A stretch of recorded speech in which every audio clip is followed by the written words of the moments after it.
Oke, hai teman-teman, nama saya Ridwan dan selamat datang di podcast Belum Tidur. Selamat pagi, siang, sore, malam semua buat lo yang sedang mendengarkan ini kapanpun. Semoga lo selalu dalam keadaan yang sehat walafiat. Hari ini gue gak sendirian. Hari ini gue sama salah satu seseorang yang gue juga look up. The one and only Adriano Calvi. Gue tuh baru menyadari ternyata banyak ya yang bikin penamaan podcast dengan gaya yang sama gitu ya. Awal minggu sebelum tidur, Senin, Kamis, apa. Jadi gue waktu buat podcast dulu awal-awal tuh gue mikir podcast awal minggu. Gue tuh sempat berpikir apakah semua nama podcast tuh harus ada podcast di depannya? Oh ya bener juga, bener. Pada era itu kan kayak pada era awal-awal 2018 kan Ya. semua pada kayak gitu tuh. Ya. Gue termasuk yang bikin di 2018 kan Mas Ya, Adri. Jadi gokil. masih cukup Gokil. asli masih cukup minimal referensi waktu itu. Kayaknya gue lupa deh kalau Aryo dulu namanya sebelum curhat babu apa ya? Mas Aryo. Apa ya sebelum curhat babu? Curhat babu kan yang udah parenting kan? Udah parenting. Sebelum Lupa dia tuh. sendiri apa ya? Shegario namanya. kayaknya. Cuma kan juga ada Postinor. Ya. Podcast ngomongin orang. Ada Mas Vincent. Oh Postinor tuh podcast ngomongin orang ya? Lo gak tahu? Gue gak tau. Gue tau ya Postinornya. Postinor apa? Apa gitu. Ya Postinor kan ada nama obat itu kan. Terus kayak gue Oh tahu. Postinor tuh nama obat? Lo gak tahu Postinor? Gak tau gue. Nih. Obat apaan sih? Postinor itu buat kalau lo pengen gak jadi hamil pakai obat Postinor. Anjing. Iya. Now I understand. Iya, tapi namanya itu Anjing. Postinor dan itu pil yang dijual untuk kayak Bangsat, misalnya lo habis having sex gitu ya. Lo gak Iya. pengen mencegah kehamilan, lo minum Postinor. Kayak Terus, gitu. Terus nama kepanjangannya podcast ngomongin orang. Nah, gue sedikit cerita. Jadi podcast sebelum tidur ini teman-teman memang gue buat dari tahun 2018. Kali pertama gue bikin itu tuh gara-gara gue mendengar salah satu podcast waktu itu namanya Awal Minggu. Yes. Which is Mas Adriano Colby. Gue dengerin nih orang ngomong gitu kayak sebenarnya suaranya tidak radio material ya. Enggak, sangat tidak radio. Asli. Terus secara intonasi juga ya udah. Anjing. Lo ngomong tuh semau lo Bang Adri, Iya, iya. semau lo, Iya. tapi sejam dan dia nggak ngobrol. Walaupun ada beberapa yang lo interview kan, Ya. yang itu yang biasa gue dengerin juga. Awalnya yang pertama kali gue dengerin yang ngomongin sendirian, anjing gue bisa betah lagi ngedengerin ini sendirian gitu. Maksudnya kayak selama sejam gue pede-pede aja gitu. Gue pengen nanya dulu nih tentang podcast lo waktu awal sekali lo ngebuat All Minggu tuh kayak 2015 ya. Ya. Kali pertama lo buat di Indonesia waktu itu Mas Adli. Berapa lama lo menjadi podcaster yang sendirian waktu itu? Oh lama banget ya. Gak tahu gue berapa lama. Mungkin 3 tahun ada kali ya. 3 tahun lo sendirian? Mungkin ya. Gini, gue tuh nggak pernah merhatiin yang lain sebetulnya. gue tuh bener-bener. Jadi ya gue sering ceritain lah berulang-ulang. Pokoknya radio di-cut, punya acara sendiri di-cut. Terus kayak gue pengen punya ini buat gue aja gitu. Maksudnya nggak buat gue sih, lebih kayak buat gue latihan stand up. Kalau gue bikin show kecil-kecil, ada yang mau datang. Impian gue cuma segitu doang. Jadi gue nggak pernah ngeliatin orang lain ngapain di dunia ada apa. Di dunia ngeperhatiin karena gue juga banyak podcast luar negeri yang gue dengerin. Tapi di Indonesia waktu itu nggak ada. Tapi gue udah tahu feeling pasti ini akan kesikat sama obrolan ongkrongan. Gue udah yakin itu. Tapi berapa tahun persisnya gue nggak inget sih. Gue tahu nggak lama ada Iqbal, nggak tahu lama Subjektif waktu itu. ada Shegario, ada Postinor, Ada ibu-ibu Yakult. ada ibu-ibu Yakult gitu. Tapi itu masih juga nggak udah ibu-ibu Yakult? Ibu-ibu Yakult Masih ada gak ya? udah nggak ada, udah sibuk lah. Asli. Nah ya, akhirnya ada itu. Ya. Terus akhirnya tetap jalan tuh lo sampai sekarang. Ya sampai sekarang masih jalan gitu karena entah ya gue sih nggak ngerasa ini beban gitu kayak harus Udah lo record aja deh pokoknya gitu. Iya, ya karena mungkin tujuan gue kan untuk latihan stand up. Jadi kalau gue nggak ngelatih diri gue ya gue nggak jadi a better stand up comedian, itu doang gitu. Terus kalau tidak radio material itu justru disengaja. Oh memang lo sengaja seperti itu? Sengaja karena gini, waktu siaran radio gue tuh ya kan lo orang iklan kan ya? Iya. Gue juga orang iklan. Gue tuh sebel banget sama formatted voice. Maksudnya smiling voice apa. Iya. Gue tuh kesel banget kayak Buat gue tuh waktu gue siaran gue juga butuh sekian lama untuk bicara tuh nggak pretentious. Anjing terus semua orang marah. Pokoknya bicara nggak pretentious karena ditodong mic, resetting studio, lu langsung berubah pengen bersikap gitu. Apalagi ada kamera, ada apa gitu. Terus gue merasa waktu itu the best way to tell a joke in my case ya gitu. To tell a joke adalah kayak ngobrol di tongkrongan sih. Jadi gue sebisa mungkin the way I talk to people in real life. Lo bikin sesantai mungkin, senatural mungkin aja. Mungkin gitu. actingnya 30% lebih songong lah gitu. tapi sisanya ya udah gitu. Gue malah makin itu kayak. Tapi gue juga bingung timeline lo tuh sebenarnya apakah podcast dulu, apa radio dulu? Oh radio dulu. Oh lo tuh radio dulu. Radio dulu. Jadi radio. Jadi ceritanya dulu tuh gue pokoknya kan prime time sore. Pokoknya Gofar juga ya? Iya jadi Andira tuh tadinya mau Bayu Oktara dipindah ke pagi kalau nggak salah. Oke. Gara-gara Desta kenapa gitulah pokoknya udah ini pokoknya dia pindah pagi. Nah Gofar Andira nyari partner siaran. Oke. Terus gue dapet Senin Rabu Jumat. Gofar Selasa Kamis. Lo Senin Rabu Jumat? Oh tapi lo gak sama Gofar berarti? Enggak, Gofar sama Andi. Jadi semua Andira nih yang nyari partner siaran. Oh lo dapat 3 dia dapat 2. Ya. Terus gue ada di masa bahkan Selasa Kemisnya gue ke radio tetangga yang satu grup gitu. Jadi dari Hard Rock pindah ke Trax gitu. Selasa Kemis. Jadi full tuh Senin sampai Jumat. Anjing. Terus sempat dipanggil Cosmo berapa kali. Pokoknya gitu. Puncak kejayaan gue kira gitu. Itu tahun berapa berarti? Tahun 2012 sampai 2014. Nah prime time sore nih. Terus pokoknya apalah sempat ada isu segala macam. Terus Panji mau pensiun dari radio. Dia punya program sendiri provokatif proaktif. Di Metro? Enggak, yang radio. Di Hard Rock dulu. Di Hard Rock. Dia mau pensiun. Terus dia nyari suksesor. Gue bilang gue aja yang bawain gitu loh. Pede. Nah, daripada lu buang nih yang kasih gue. Nah abis itu bener tuh. Gofar yang kepilih prime time sore. Gue ke-kick dari prime time sore. Untung punya acara sendiri yang sejam seminggu itu. Oke. Nah abis itu mau pilpres.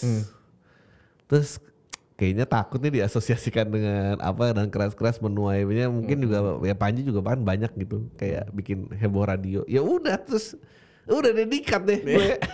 Diikat deh nggak diperpanjang kontrak gue ya gitu. Terus sebelumnya punya acara di Kompas TV namanya Social Experiment 1 season. Nah itu partnership pertama gue dengan Visinema di situ pertama.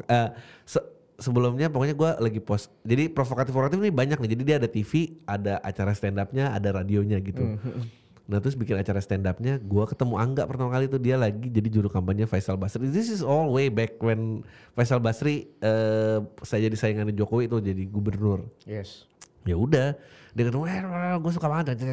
Gue bikin acara TV, gimana caranya? Nggak tahu gimana caranya. Nggak tahu lah gue, karena yaudah iya aja gitu. Ya Visinema itu Visinema udah jadi tuh. Visinema Picturesnya udah jadi. Mereka lagi mau bikin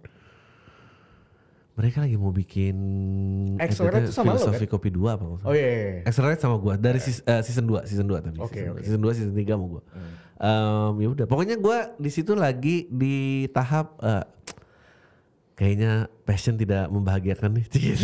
Yang gue kejar tidak memberikan apa-apa. Pokoknya habis itu gue mau memasrahkan hidup gue di bawah arus dan gue say yes to every opportunity. Ya, habis itu ya hidup gue ya sekarang kayak ya berubah kayak sekarang lah. Gitu. CCO, betul. Gokil. Nah, berarti gue juga ada miss. Kirain gue, lo tuh podcast dulu. Enggak. Baru radio. Enggak, podcast tuh gini loh teman-teman aja gitu. Gue bukan mau ngeledek, tapi podcast itu pilihan terakhir waktu itu. Karena gue pokoknya gue pengen figure out gue gimana caranya jadi stand up comedian. Maksudnya meaning gini, bukan cuma sekedar nulis materi, tapi gue bisa nge-pull audience. I don't care the rest of the world nih gimana, tapi gue brand stand up gue paling gak bisa hidup dalam skala apapun. Jadi waktu itu gue banyak aktif di belakang layar buat talent search-nya Kompas dari season 2 sampai season 6, 5 tahun. Tahun berapa lupa gue. Nah di antara itu jadi gue nggak pernah ada TV appearance berapa kali lah di Metro. Terus gue tuh sering ini awal-awal tuh ya kalau dulu ada yang pernah denger nama grupnya We Are Not Alright, kita minjem kafe tuh. Salah satu kafenya Angga yang gue pinjem juga. Ya pokoknya bikin show 80-100 orang. Pokoknya gue cuma mikir gimana caranya 100 orang ini balik. Jangan sampai gue hilang. Yes. Terus gue gak punya konten. Terus orang-orang ini gak tahu kemana. Ya udah ya gitu aja, sesimpel itu. Anjing, berarti pada saat itu lo benar-benar ngikutin arus aja arah lo mau kemana ya? Iya, gue beneran kayak jadi penyiar radio bisa gak sih radio? Tahu, gue ikut aja iya gitu. Jadi pokoknya karena waktu itu gue selalu masih punya sesuatu, punya acara TV, mereka masih bisa maintain, punya acara radio maintain. Nah begitu radio dikat kayak anjing gue ngisi pakai apa ya gitu, ngisi pakai apa ya. Kalau di TV kayak nunggu dipanggil doang, aduh apa ya ngevlog. Mahal ya. Dan gue kan sama gadget juga kayak aduh ini gadget gimana sih gitu kayak apa-apa. Oke. Terus podcast deh. Akhirnya podcast. Nah tapi jam in lo ke radio, sorry deh gue coba throwbackin lagi. Lo tuh juga sempat di agensi. Yes. Tapi kalau gue tanya karir pertama lo dalam dunia kerja berarti apa dulu? Gue itu pertama kali kerja tahun 2005 jadi AE dulu. AE dulu. Tempat kerja gue kedua gue baru jadi copywriter. Oh, lo di AE selama 2 tahun? Nggak ada, 6 bulan gue udah gak kuat. Kenapa? Bales lah berantem sama anak kreatif. Gak ada, gue tuh gue waktu itu 21 tahun. Gue sebel gue ketemu orang. Sampai sekarang sih sebetulnya sebel ketemu. Anything yang berkaitan dengan orang tuh menurut gue susah gitu. Ya susah aja gitu. Terus katanya mungkin kerja pertama kali gue banyakkan sebelnya, sebel ini sebel itu. Dan ngerasa kayak gue kreatif deh, gue punya pandangan tertentu akan sesuatu gitu, gitu. Asik-asik di kepala sendiri aja gitu. Ya udah, terus gue pengen jadi kreatif. Terus tahun 2005 tuh Juli, sampai akhir tahun gue resign, gak kuat gue. Resignnya bodo amat. Toh I was young, and then gue kursus graphic design deh gitu, biar dapet nih nebelin portfolio masuk jadi copywriter. Nggak berbakat. Tapi waktu itu untungnya ada perusahaan yang mau nyoba gue sih jadi copywriter. Dan akhirnya copywriter jadi salah satu pekerjaan awal yang cukup lama di lo. Lama banget. Awal-awal lo masuk kopi gimana strugglingnya? Jadi karena kan sekarang menurut gue agensi sekarang tuh kan gue sih kalau sudah jadi copywriter hari ini gue nggak bisa. Captionnya yang menarik gue. Ya struggle-nya banyak ya, maksudnya sebetulnya struggle-nya lebih ke ini sih kayak keidealan dalam dunia kuliah tuh nggak akan lo temuin di dunia kerja. Pasti. Gitu. Terus kayak aduh ini ternyata deadline mepet, ternyata ini capek banget kerja gini, aduh ini tuh bener gak sih yang gue ingin, kayak gitu lah. Terus kan kalau belajar kan iklan naik, thinkingnya ini, kalau dapat iklan referensinya iklan BMW, iklan Nike. Padahal kenyataannya kan lo gak gitu. Kenyataannya kayak ya harga ayam di Giant ini berubah jadi padahal akhirnya bikinnya kayak gitu doang. Iya bikinnya gitu. Terus waktu itu at that time lagi price war SMS. Anjingnya lama banget. Yang satu perak 0,1, 0,01, 0,0. Gue kerjanya gitu, anjing ngitungin 0 di belakang. Aduh nyebelin banget ya gue. Itu akhirnya yang menjadi hal yang menyebalkan buat lo juga. Iya. Tapi total berapa lama lo jadi lama lah. That's the only thing I knew. Advertising was the only thing I knew. Gue sampai tahun, pokoknya gue tuh cuma sempat vakum gara-gara ya mencoba peruntungan nasib kalau nggak salah 2012 2014 2011 2013 kalau nggak salah. Jadi dari tahun 2005 sampai tahun 2017. Anjing, lama banget itu. Di advertising agency 12 tahun. Ya, enggak kan, tapi vakum 2 tahun yang 2011 2013 10 tahunan lah ya 10 tahunan. Dan itu total jadi copywriter semua? Enggak. Lama dong. Naik senior kopi sempat. Jadi CD. Sempat jadi CD. Oke. Jadi berkutat lo dalam dunia agensi berarti selama 10 tahun 10 tahun. Nah, yang gue bingung adalah jam in lo ke radio waktu itu, maksudnya kenapa bisa lo akhirnya kedapatan di dunia itu? Ya kan waktu itu sosmed booming ya, gitu. Banyak orang-orang yang menduduki pekerjaan lain karena followersnya banyak tapi nggak punya skillnya. Tapi itu banyak sih memang ya. Dari segala macam bidang kan waktu itu kan, penulis, sutradara, you name it lah. Penyiar radio ya termasuk, ya itu gue gitu. Gue dan Gofar ya maksudnya. Nah, lo tuh berarti lamanya di Twitter dulu? Iya. Ya nggak rame-rame banget lah, tapi lumayan tapi lah. Followers lo ada. Lumayan. Nah, dari followers lo di Twitter, akhirnya lo di hijack. Yes. Yang ngontek lo waktu itu siapa PD-nya? PD-nya? Lupa gue. Bobby Chow. Bob Chow. Bob Chow tuh produser gue dulu di Oh Hard Rock. iya. Bob Chow yang nyari gue. Anjing, Bobby O dia yang kontak lo, lo siaran mau nggak? Lo nyolong di sini Andira, ya udah oke. Berapa lama? 5 jam. Anjing 5 jam ngapain nih? Tapi oh ya udah gitu. Padahal saat itu lo nggak ada sama sekali apa namanya ilmu atau apapun itu tentang broadcast dan sebagainya. Nggak ada. Ya gue tahu ilmu gue ya sebatas dari sisi advertising ya. Maksudnya ini media gitu. Oke, jadi kayak ya udahlah, gue coba sikat aja gitu. Paling apa sih gitu? Ya gue tell jokes bisa lah, gue tell funnier jokes gitu-gitu. Anjing. Terus waktu lo siaran awal-awal, gue juga dulu siaran nih, Bang Andi. Makanya gue udah kayak, gue tuh sempet ngobrol kan sama teman gue di agensi. Teman gue di kantor akhirnya tahu, oh Wan lo podcast, bilang lo tahu Adriano Colby nggak? Anjing lo bilang ya, gue ngebuat podcast gara-gara dia gitu. Terus teman gue bilang kayak, anjing si lo tuh ada mirip-miripnya sama Adri, mirip-mirip apanya? Gue bilang, rezeki udah pasti beda nih, gue bilang.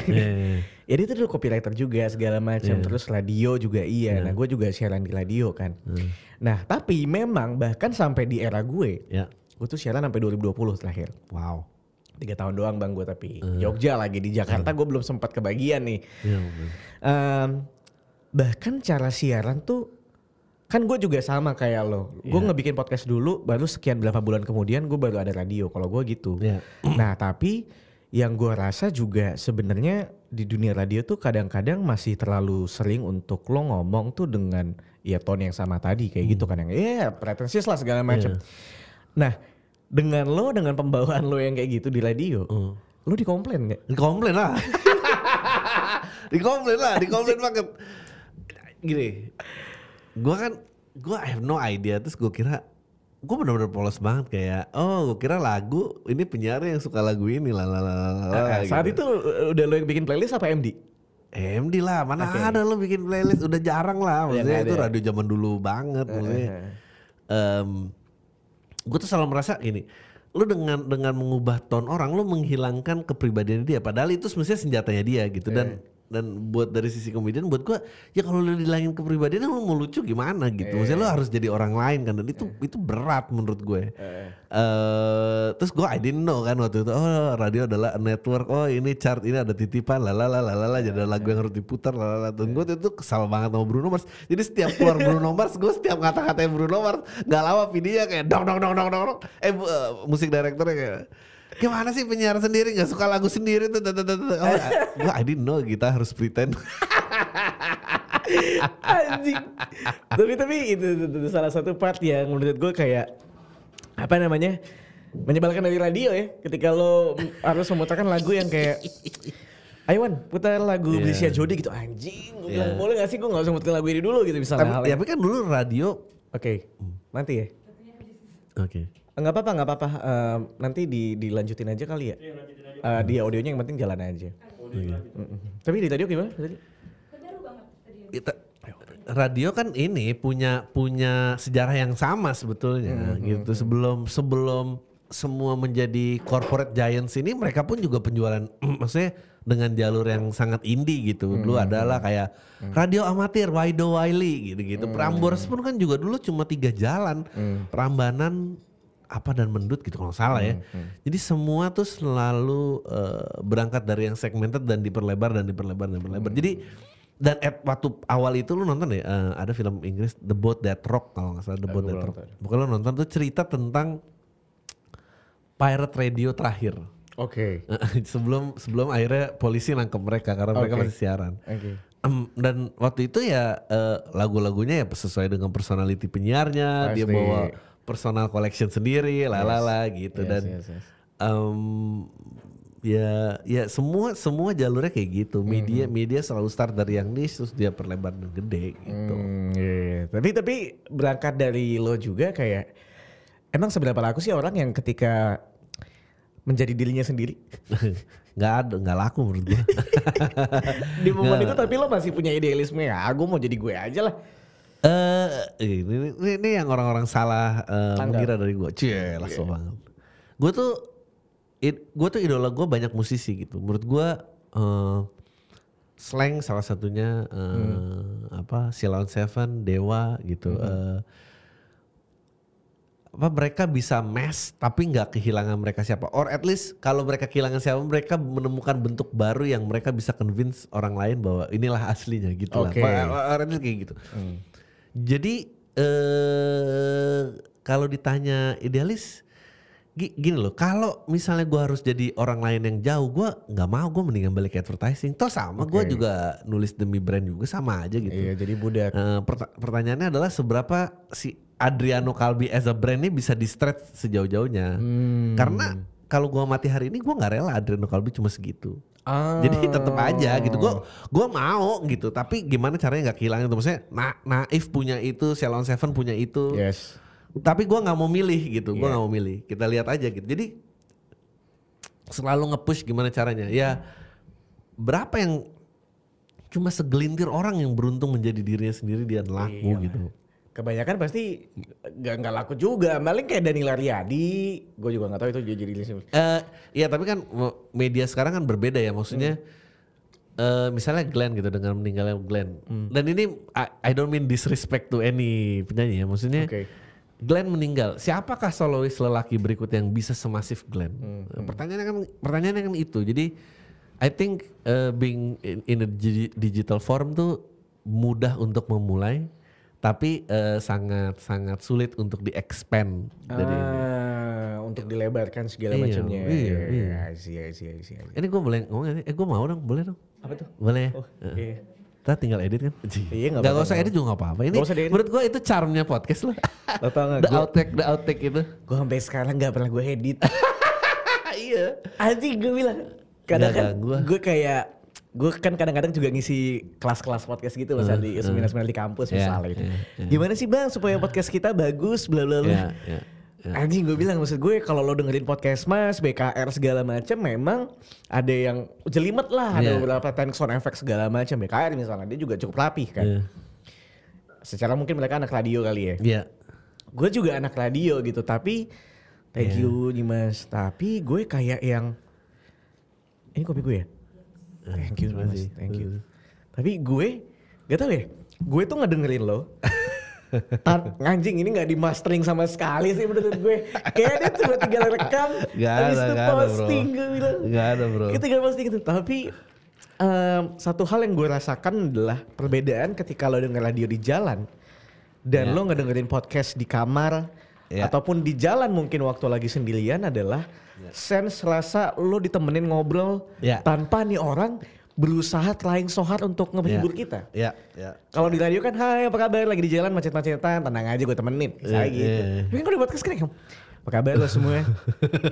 Itu tuh seni-seni itunya tuh yang gue ngerasa sampai sekarang masih gue pegang.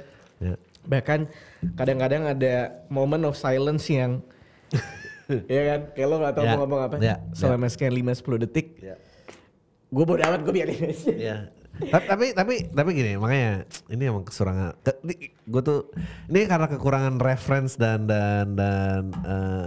lo idolizing someone too much gitu. Itu yang gue takutin. Gini, gue akhirnya cuma juga belajar bahwa pada saat lu grow dan pada saat growth-nya terasa, mau nggak mau dan tidak terelakkan, production scale itu berubah. Nah, challenge-nya gimana sebetulnya lo as an artist, sebagai seniman ya gitu. Pada saat production scale berubah, lo nggak kehilangan charmnya lo. Itu kan, itu yang ditantang sebetulnya. Karena menurut gua kalau enggak lo nanti banyak terjebak dengan pembicaraan, dan dulu nih banyak ya kayak anak-anak. Aduh gue nyebut bodo amat. Nyebut anak-anak musik misalnya kayak, ya dia malah aku ya terang aja musiknya dangdut misalnya gitu kayak musiknya dangdut ini. Men, lo suka nggak suka numbers tuh talks man. Kalau lo pikir lo bisa laku lo cobain aja. Cobain aja gitu. Gue bosan sama pembicaraan itu. Atau enggak ya gue dong nih kan musiknya gini, ini emang nggak banyak yang ngerti, ya salah lu sendiri bikin musik yang nggak ngerti. Karena nggak ada seni yang nggak mau dirayakan gitu menurut gue. Jadi kayak misalnya gini, Taika Waititi deh. Taika Waititi di Thor. Lu pernah nonton karyanya kayak Taika Waititi waktu dia masih cuma director New Zealand nggak? Belum. Lu tonton dan lu lihat pada saat jadi Thor Love and Thunder. Taikanya tuh tetap ada. Tapi kan Taika nggak akan kayak Hollywood gue sih nggak mau ya gitu kan, dia nggak kayak gitu. Maksud gue justru charmnya lo bisa lihat growth itu. Maksudnya gimana misalnya a band gitu, gimana lo band cafe tiba-tiba lo ngelit band di stadion gitu. Itu kan gitu. Production scale pasti nggak akan turun, namanya juga lo grow gitu. Gue pun juga harus merelakan gitu. Ada beberapa yang kayak oh ya ini kerawannya hilang apa. Tapi gimana namanya? Money berbicara gitu ya. Bukan cuma gini, bukan cuma money sebetulnya, bukan cuma money. Gue juga mau grow. Yang ngerti bahwa rawness itu punya charmnya tersendiri berapa orang. Sama aja kayak misalnya lu penikmat audio. Dari sekian banyak format gitu ya, lu mau digital ini. Piringan hitam paling sedikit kan? Iya Ya sih. udah ya itu dia maksudnya. Lu nggak bisa gitu. Maksudnya lu mau ngotot, lu mau ngomong apa? Mau ngomong sama tukang-tukang musik yang ngerti itu siapa gitu. Akhirnya jadi pembicaraan asik-asik sendiri gitu loh. Gue bosan gue sama kayak gitu. Akhirnya ada beberapa yang harus kita korbanin juga sih anyway. Tapi kalau dari gue sih paling enggak minimal secara production skill yang tambahin paling ya audio gue jelasin aja kayak gitu. Atau gue tambahin backsound yang sekiranya masih cocok kayak gitu. Nah bicara podcast awal minggu juga, lo yang nggak suka di depan kamera sampai akhirnya mengikhlaskan untuk depan kamera. Ya itu kembali lagi karena crowd gue udah lihat gitu, gue udah lihat penetrasi Spotify, maksudnya gue punya gambaran lah. Berapa persen sih orang yang Spotify berbayar? Dikit banget. Iya. Apalagi waktu itu SoundCloud ke iTunes doang eksklusif aja. Ampun berapa orang yang pakai iTunes di perangkatnya? Maksudnya lu pengguna macOS kecil dan kalau apa namanya? Lu tuh kayak bikin restoran tapi impiannya sepi. Enggak, gue mau yang restoran sepi aja. Lagi mana caranya gitu loh, menurut gue gak bisa. Akhirnya mau gak mau penetrasi YouTube jauh lebih besar gitu. Dan numbers itu harus gue curi gitu. Karena tingkat inconvenience mengakses konten gue itu harus dikurangin. Kalau enggak ya apa gitu. Apa akhirnya ya mau gak mau gitu. Maksudnya kalau if I can have the way I want it gitu. Tapi kan gue survive-nya gimana gitu. Iya benar. Longevity-nya gimana? Iya pada akhirnya ketika memang kita ngerasa ada perkembangan dan masih ada kolam lain yang bisa kita curi ya kenapa enggak? Iya gitu maksudnya mungkin kita kan banyak sistem yang gak jalan, Patreon gitu gak jalan. Maksudnya kan, kecuali kita masih bisa ngambilin lah gitu. Yang mana gak bisa, paling kita brand placement doang kalau bisa dapat gitu. Tapi gue juga pengen nanya lagi ke awal masa lo di mana podcast tuh belum serame itu tapi sementara lo masih bisa konsis setiap minggu. Gue pengen tahu pendengar lo pada saat waktu masih sepi itu di era-era segitu 2018 ya. Itu berapa sih Mas Adli? Berapa ya? Lupa lo. Belasan ribu ya men? Oh enggak, sekarang juga cuma belasan ribu. Sekarang tuh kalau nggak salah rata-rata 15.000 lah di Spotify. Iya Spotify Anchor ya 15.000. All play sih maksudnya di semua platform. All play enggak di Anchor doang. Kalau all play platform totalnya nggak tahu gue. Tapi kan dari Anchor kan bisa kelihatan tuh semuanya. Lupa gue nggak hafal. Mungkin itu semua kali. Pokoknya awal-awal itu kalau nggak salah di bawah 100 lah 82 berapa itu gitu. Setiap minggu lo ngecek segitu lo masih pede bikin 150 gitu.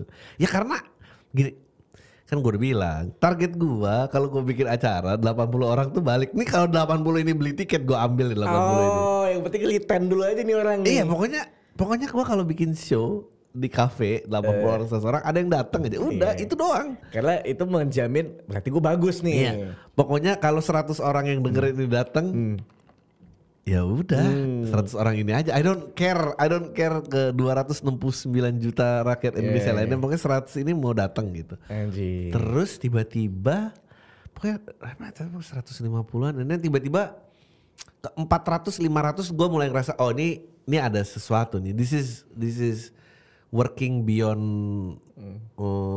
my expectation gitu. Mungkin gitu nggak lama sih tadi 3 bulan mungkin ya 6 bulan 3 bulan 6 bulan lah. Udah habis itu udah keribuan gitu. Tiba-tiba nambah lagi sampai akhirnya keribuan. Gue ingat banget soal SoundCloud tuh dulu berbayar kan. Iya. Lo dibatasin episode-nya gitu sampai akhirnya lo kalau yang gratis 3 jam kuotanya. Iya makanya gue bilang ya anjing ini berbayar. Untung waktu itu tiba-tiba ada Anchor.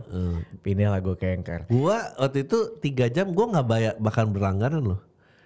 Jadi Dulu kalau kuotanya habis, terus gue episode baru yang lama gue delete. Gue delete. Iya, segitu ngiritnya gue. Anjing padahal Gue gak ada di sewa-sewa podcast studio sejam-jaman ini mah serius banget. Anjing padahal gue ingat banget itu cuma 100.000 loh Mas Adli. Oh enggak, gue gak mau. Oh gak mau, lo hapus tuh episode sebelumnya. Iya gak mau gue pokoknya. Anjing. Ya udah gitu aja sampai.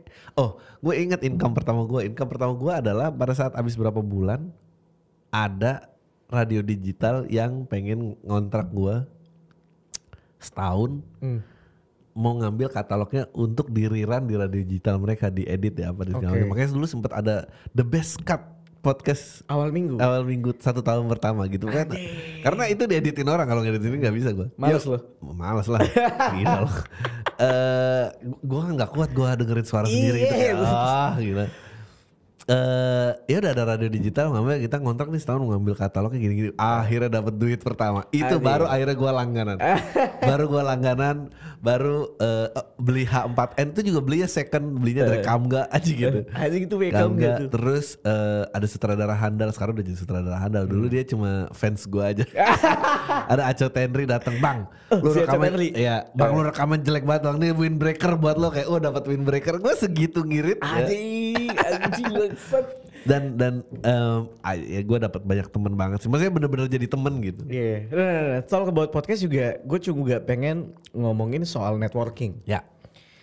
Lo sekarang udah nggak sulit, udah pasti, udah gampang banget. Tapi di era lo waktu saat itu masih sulit sih. Kalau ke Elister sulit. Tapi gue inget banget waktu gue awal-awal dengerin podcast soal minggu tuh lo udah cukup rame banget ngundang beberapa tamu. Ya. Nah itu beberapa figur besar juga ada, banyak, Kunto Aji juga ada waktu itu. Iya, awal-awal. Nah gue pengen tahu cara lo untuk bisa approach ke mereka yang mungkin, ini gue juga lagi melakukan hal yang sama gitu, dan mungkin juga ada banyak di luar sana yang juga pengen lakuin hal yang sama. Gimana cara gue bisa ngajak orang atau ngundang tamu ke podcast gue? Iya, sama kayak lo.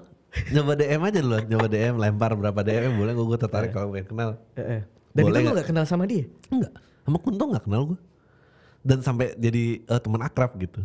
Anjing. Nggak kenal pokoknya ini atau enggak siapa kenal siapa, boleh nggak ini gue punya ini, bilangin aja mau nggak. Ya biasain ditolak aja, biasain ditolak.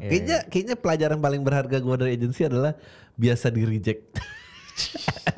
Iya gue biasa di reject. Maksudnya gue selalu bilang creative business tuh business of rejection. Maksudnya gue sering cerita juga kayak di agensi lu kayak bikin 40 tagline. Bos, ini mau gue yang robek apa yang robek, anjing lu sini gue yang robek. Gue ngalamin itu. Jadi buat gue ditolak tuh ya udah ya ditolak gimana. Gak ada ya bener-bener pansos aja gitu. Tapi ya try to be sincere gitu, try to be not annoying lah. Tamu pertama lo waktu itu siapa? Anjing gak inget gue. Lupa gue. Tapi pokoknya Kunto Aji itu salah satunya. Aji Silarus, iya. Gofar ada. Nggak Gofar dah akhirnya Aji. Angga juga ada kan? Ada Angga Sasongko. Kayaknya belum pernah dia diundang. Dia sempet belum pernah diundang sih. Gue tuh takut sama dia di kamera. Terus.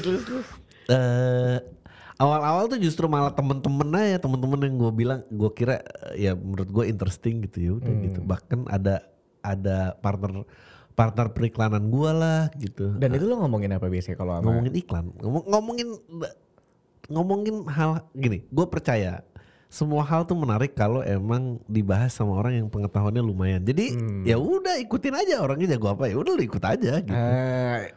Nggak harus dia siapa anyway gitu. Enggak. Jadi cara lo waktu itu adalah coba gue kontak aja dulu, mau apa nggak mau taruh aja gitu. Iya. Anjir sama banget lagi. Iya. Itu salah satu yang gue curiosity juga. Sama satu lagi, lo tuh sekarang bisa dibilang udah banyak banget yang lo kerjain. Mas Adli, lo dari radio, lo agensi, podcast, sampai aktor juga lo kerjain. Ya Allah. Terus? Iya kan? Lo gue ngeliat di Love for Sale. Anjing ada lagi di Mas Adli. cuma ngebantu ngangkatin barang. Gue bilang. Masa kecil lo gimana Mas Adli? Anjing masa kecil gue. Pokoknya gue tuh anak yang diajak main buat genepin. Tau gak? Kalau main basket cuma 9 orang gitu baru tuh gue diajak. Oh diajakin. Mainin biar 10 deh gitu kayak. Gue sih yang pasti not really a class clown. Ya katanya sih orang-orang bilang gue tuh cerewet ya, mungkin gue cerewet ya, tapi cerewet itu mungkin gak nyenengin kali. Gue kerasa gitu ya. Tapi ya pada umumnya aja lah, lu berusaha join in gitu. Tapi gue never been the center of attention. Lu berarti sama sekali nggak ada. Nah, kalau gue kan ada ya. Ada nih center of attention di tongkrongan, maksudnya di sekolah gitu. Lu sama sekali nggak ada. Nggak ada ya. Nggak ada. Nggak ada. Mungkin SMP gitu mulai keluar karena gue mulai ngeband. Pengen cari panggungan lah. Tapi karena waktu itu SMP gue baru buka, jadi seangkatan cuma 72 orang. Kalau di antara 72 gue bisa lah nongol. Tapi begitu SMA gitu yang satu angkatan 500 orang gak gue sih, bukan siapa-siapa sih. I see. Gak kayak BCL atau SMA, beda. Yang tenar banget. Iya dia dari SMA juga udah tahu nih orang bakal disambal. Lo satu sekolah? Dia kakak kelas gue. Anjing. Jadi BCL tuh lulus 2001, gue 2002, Raditya Dika 2003. Oh lu sangat beda tahun. Lu kelas 1 dia kelas 3 dong Radit? Enggak, Radit di bawah gue. Jadi BCL kelas 3, gue kelas 2, Radit kelas 1. Itu tuh satu sekolah? Satu sekolah. Dan gue tahu gue nasibnya gak kayak mereka. Tapi si Radit waktu itu udah kelihatan?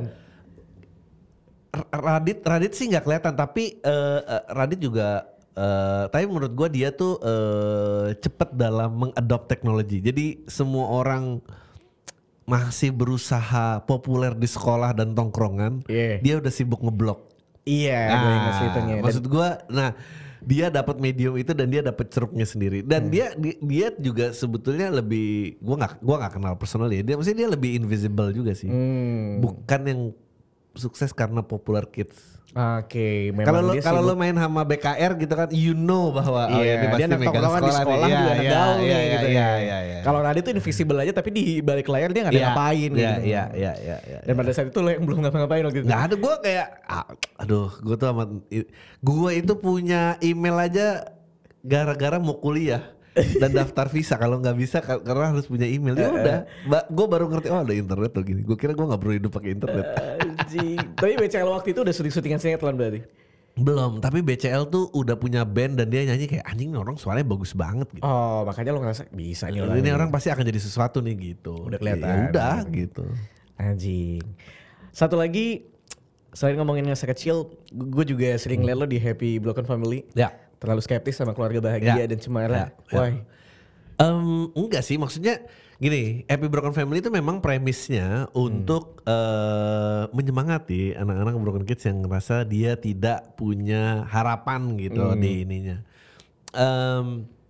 Jadi gue ngerasa ya lu jangan takut lah sama orang yang gini gitu, jangan kecil hati gitu. Sebetulnya lebih ke situ sih. Ya kalau lu mau tanya pribadi gue juga bukan orang yang akrab gitu sama orang tua gue. Maksudnya until today sih kayaknya nyokap gue nggak tahu ya gimana cara gue nyari duit. Oke. Lo nggak pernah explain ya? Gue pernah explain. Gue pernah explain dan berusaha sharing.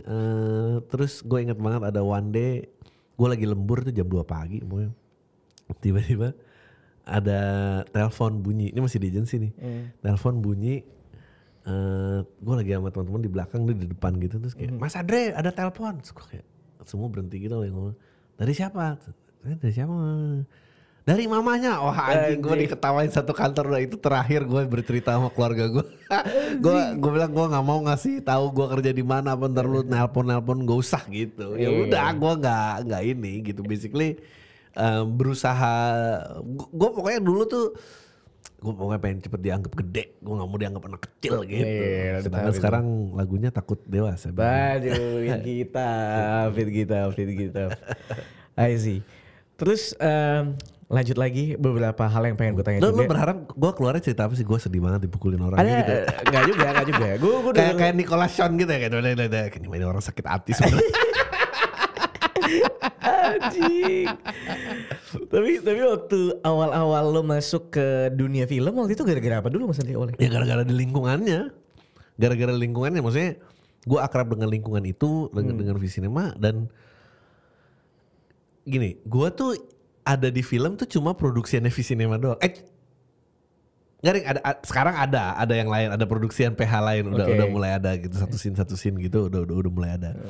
Nah, tapi at that time ya karena Visinema aja Karena gitu. Visinema teman anyway. Karena Visinema teman aja, dan gue tahu kayak they are the best at what they do. So kalau ini paling gak gue dapet kerennya lah gitu. Gue dapet kerennya, gue ikut aja gitu. Dan lo sebenarnya nyaman-nyaman aja ya? Enggak. Untuk acting enggak. Oh iya? Iya, again balik lagi ya. Jadi gue tuh ngerasa bahwa ya kalau setahun ada satu film, orang masih inget lah gue ada. Oh jadi lo tuh sebenarnya paling enggak ada aja dulu Biar gitu. ada aja. Maksudnya paling gak lihat opening, oh ini ada nih orang ini masih stand up gak ya? Gue cuma itu doang impiannya. Gue what I love to do in front of screen itu cuma stand up. Kalau gue bisa makan 100% dengan stand up doang, gue mau ngelakuin itu. Pertanyaannya permasalahannya gak bisa. Acting is, wah menurut gue paling gak nyaman. Gue paling gak nyaman sih. Berat. Meskipun gue tertarik ya dengan seninya, kayak gue cukup beruntung bisa satu layar sama Rukman Rosadi itu. Anjing, asli. Luar biasa. Guru besar acting. Sisanya menurut gue berat sih. Actingnya berat, hidup sebagai selebritinya berat gitu. Maksudnya jadi gue kalau main itu harapannya cuma kalau orang lihat gue ada orang masih inget nih tapi untuk menjadikan itu pilar utamanya sih enggak sama sekali. Enggak. Tetap stand up lo ya? Stand up gue. Bicara stand up, pengalaman paling menyebalkan lo selama stand up? Stand up. Yang paling lo inget, anjing gue bete banget lagi di stand up ini. Pasti adalah momen kayak banyak. Stand up tuh sebetulnya banyakan gak lucunya daripada lucunya. Gue tuh cukup beruntung, open mic pertama gue tuh pecah. Open mic kedua ngebom setengah mati. Sampai gue penasaran, anjing kenapa kemarin pecah ini ngebom ya. Dan dari situ jadi adiksi yang I have to figure this out gitu. Kalau itu gue ngebom yang pertama, gue udah berhenti itu pasti. Oke. Karena kayaknya gue gak berhasil dari sini. Iya. Banyak kok gue yang ngebom kedua tuh dikasih waktu 7 menit, belum 7 menit gue udah banting mic kali di atas panggung. Banyak terus apa lagi ya, acara-acara korporat tuh biasanya. Tapi ya, mungkin kalau ada yang pernah lihat kayak gue lagi di acara lingkungan hidup atau apa, terus gue bicarain itu terus di YouTube. Sebetulnya nggak segaring kalau nonton di YouTube gitu, tapi memang orang-orang tuh nggak ketawa lepas karena anjing abis ngomongin save the planet dan jangan buang plastik, terus tiba-tiba gue stand up gitu kayak gitu. Acara-acara korporat tuh, tapi even at that aja gue now like gue try to have a good time aja gitu. Kalau dia nggak ngerasa lucu, gue akan muji beat gue sendiri aja gitu. Oke. Jadi kayak lo cek-cek aja udahan. Cek aja. Asli. Name it deh Mas Arli. Komika yang lo suka 5 di Indonesia. Oh 5 di Indonesia. Arif Brata. Dari 5 ya? Iya. 5 Arif Brata, 4. Oh gue gak tahu nih kalau urutan. Oh gak usah deh, 5 aja deh. 5 ya. Arif Brata gue suka banget. Why? Karena menurut gue Arif Brata tetap mengikuti perubahan tren tapi gak kehilangan dirinya dia. Kayak misalnya kan dia viral banget tuh yang di TikTok main keyboard. Terus setting terus ada lagu Fales tuh lagunya. Oh iya. Nah lagu itu kan sebetulnya ini yang gue gak suka dari sosmed, anjing gue udah kayak bapak-bapak banget. Jadi kalau lo satu tren itu populer, semua orang ngelakuin tren itu. It's like telling the same joke, I get it udah. Nah dia tuh bisa ngambil elemennya, tapi dia ubah, jadi punyanya dia gitu. Adalah penyanyi yang sumbang gitu, back soundnya, terus dia play kayak organ di kawinan gitu, terus kayak anjing nih main keyboardnya nih repot nyari kunci apa gitu. Sedangkan lagu itu biasanya dipakai buat joke lain yang udah diulang-ulang terus, dan dia punya angle yang fresh. Gue suka Arif Brata di situ. Kemudian Marcel Widianto karena menurut gue Marcel tuh bertanggung jawab sama, maksudnya jadi punya mainstream attention gitu. Dan menurut gua tuntutan di depannya untuk selalu lucu dan quick itu susah banget sih. Yes. Susah banget. Dan dia bisa. Coki Muslim, duet itu Coki Muslim. Gua bilangnya dia satu ya. Ya karena keberaniannya tentu. Karena menurut gua komedian tuh diukur dari kelucuan dan keberaniannya menurut gua. Udah cuma 2 cara itu lo mengukur komedian, bukan masalah sealiran nggak sealiran apa itu. Dia tuh udah berapa? 3 ya? Siapa lagi ya? Oh ya 3. Marcel, Marcel, Arif Brata, Coki Muslim. Coki Muslim. Bangsa tau gitu 2 aja dari Coki sama Muslim. Tadi nggak satu lagi. Satu lagi aja deh. Satu lagi aja. Oke, satu lagi mungkin siapa ya? Gue suka sama Cing Abdel. Karena buat gue, ini juga sebetulnya salah satu kenapa gue mulai podcast. Gue tuh iri sama orang-orang kayak Soleh, kayak Ajis Doa Ibu, Cing Abdel, Cah Lontong yang bisa bikin joke out of thin air. Maksudnya ya udah dia set ngejok aja gitu. Sedangkan kayak gue tuh ngejok tuh harus gue pikirin apa. Makanya gue juga ngelakuin podcast sekarang untuk melatih unconscious mind gue gitu, biar gue bisa reflektif. Jadi gue suka sama dia dan dia salah satu panutan yang udah berumur dan masih ada di industri dan menurut gue itu nggak gampang. Nggak gampang sama sekali gitu. Tahu kalau yang lain udah jadi apa. Iya, dan dia masih keeping up ya. Iya. Satu lagi siapa ya? Udah kayaknya. Udah itu aja lah ya. Oke, Mas Adli, terakhir lo mau show? Yes. Judulnya Lo Semua Sama Aja. Ini installment ketiga. Tiket bisa dibeli di www.majelislucuindonesia.com. Oke. Harga tiap kota beda kayaknya. Yang Jakarta doang sih beda, yang luar kota kayaknya semua sama tapi gue gak hafal. Ada 8 kota ya? Iya, ada mana aja? Di Instagramnya Majelis Lucu juga bisa. Lihat aja, gue akan mulai di Bekasi, Bogor, Jogja, Semarang, Malang, Surabaya, Bandung, Jakarta. Oke, luar biasa. Beli tiketnya langsung coba. Yes. Cek di Instagramnya Mas Sarjana Kolbi dan Majelis Lucu Indonesia. Last but not least, terima kasih banyak Mas Sarjana. Sama-sama, thank you banget. Gue kemarin waktu ngundang lo ya, sampai nge-tweet di Twitter gue, yang gue perlu ini. Butuh waktu 4 tahun untuk bisa ngundang idola ke PST. Anjing, gue bilang. Kalau gitu makasih banyak Mas Sarjana. Sama-sama.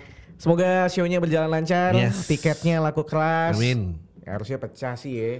Semoga ya. Pecah lah pasti, penonton lo udah pasti senang sama lo semua juga. Kalau gitu, thank you Mas Sarjana Kolbi. Gue Ridwan Handoko pamit. Ada Kolbi juga pamit.